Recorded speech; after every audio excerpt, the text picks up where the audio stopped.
అదే మరిగా నరేంద్ర మోడీ గారి నాయకత్వంలో ఉన్న బీజేపీ ముగ్గురు కలిసాం, కూటమి ఏర్పాటు చేశాం. తమ్ముళ్ళు, అది చేస్తే దాని ప్రభావం అంతా ఇంత కాదని మరొకసారి విజ్ఞప్తి చేస్తున్నా. 94% స్ట్రైక్ రేట్, 57% ఓట్ షేరు, అదిరిపోయే మెజారిటీలు. ఒకప్పుడు ఎన్నికల అసెంబ్లీ అంటే 10,000, 15,000 మెజారిటీ వచ్చేది. మొన్న ఎన్నికల్లో కొత్త వాళ్ళకి సీట్లు ఇచ్చిన 83 మందికి 30,000 మెజారిటీలు వచ్చాయి. 30 మందికి 50,000 మెజారిటీ వచ్చింది. 10 మందికి 70,000 వచ్చింది. ముగ్గురికి 90,000 పైన మెజారిటీ వచ్చిందంటే ఇక్కడే గాజువాక ఎమ్మెల్యే పల్లా శ్రీనివాస్ ఉన్నాడు. 94,000 మెజారిటీ, అత్యంత మెజారిటీ. అదే మరి భీమునిపట్నంలో గంటా శ్రీనివాసరావుకి అదే మెజారిటీ వచ్చింది. మంగళగిరిలో తెలుగుదేశం పార్టీ యువగళం నాయకుడు నారా లోకేష్కి 92,000 మెజారిటీ వచ్చింది. వైనాట్లు గొడ్డలి పోట్లు అనేది మన రాజకీయం కానే కాదు.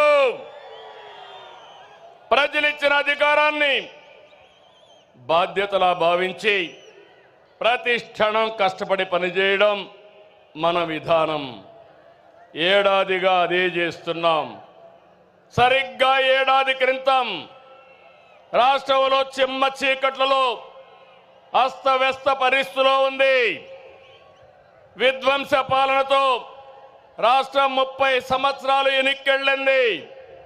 తమ్ముళ్ళు, 10 లక్షల కోట్ల రూపాయల అప్పులు, 1,20,000 కోట్ల రూపాయలు బకాయిలు, వడ్డీనే 40,000 కోట్లు సంవత్సరానికి.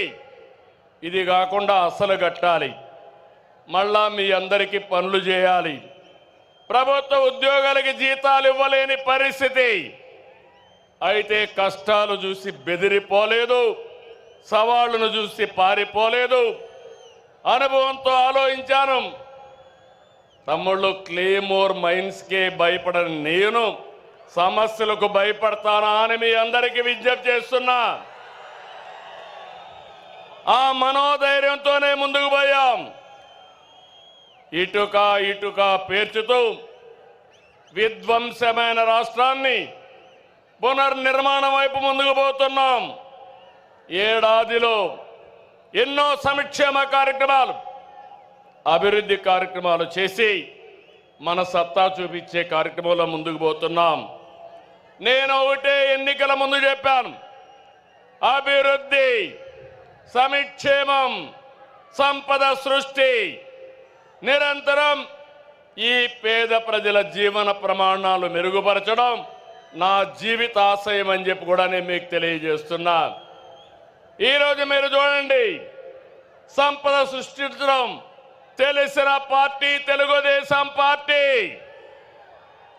సంక్షేమ కార్యక్రమాలకు నాంది పలికిన నాయకుడు, ఆరాధ్యుడు నందమూరి తారక రామారావు గారు అని చెప్పి నేను మీకు తెలియజేస్తున్నా.